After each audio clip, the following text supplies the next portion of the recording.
Okay guys, so I am letting one of my plants complete a life cycle. I do this a lot in my garden and I like to show you guys what that life cycle is. And today we're going to talk about this monstrous beast and all of her uses.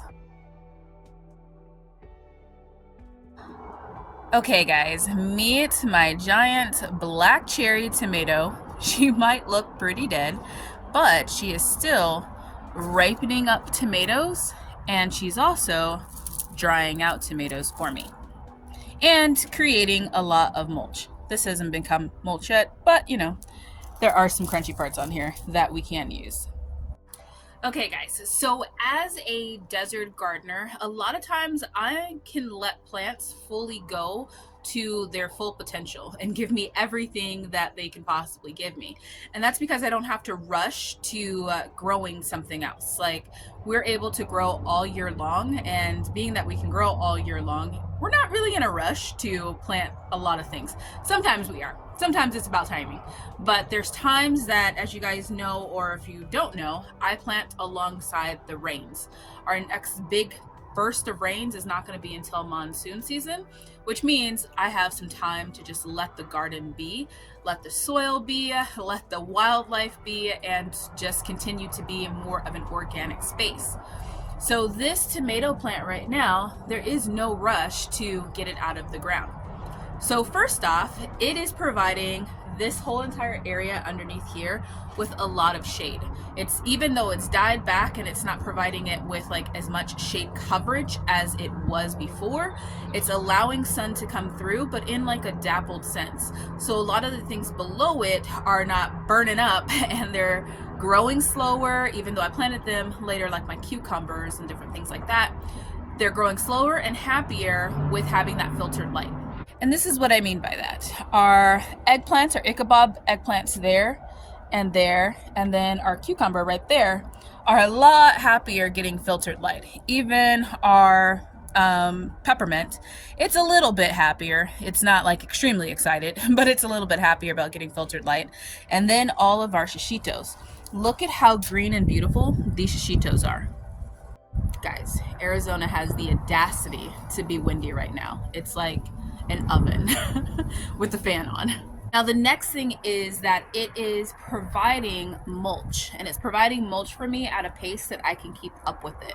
So it's not like forest fire dry right now, just underneath it and certain parts of it are dry. So what I'm doing is I'm picking off just pieces of it, and then I'm going through my garden and finding places that aren't mulched and just simply crunching up those pieces.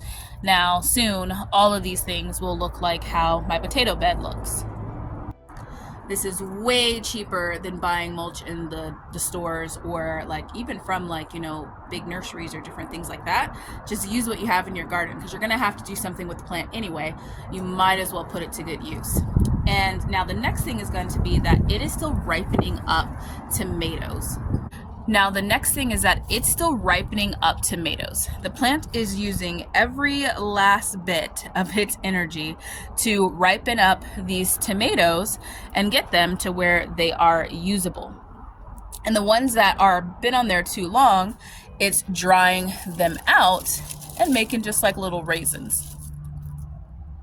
Now I find that when you pull a tomato and let it, like you try to save seeds from it, it's probably like one of the most annoying things ever, because you have to like get the little gel coating off of it and do all that, like put it in some water, let it like die, like the gel come off of it, and then you got to like dry out the seeds and all that jazz. You could just let it dry on the plant, and as we're opening it up, you see all these little seeds.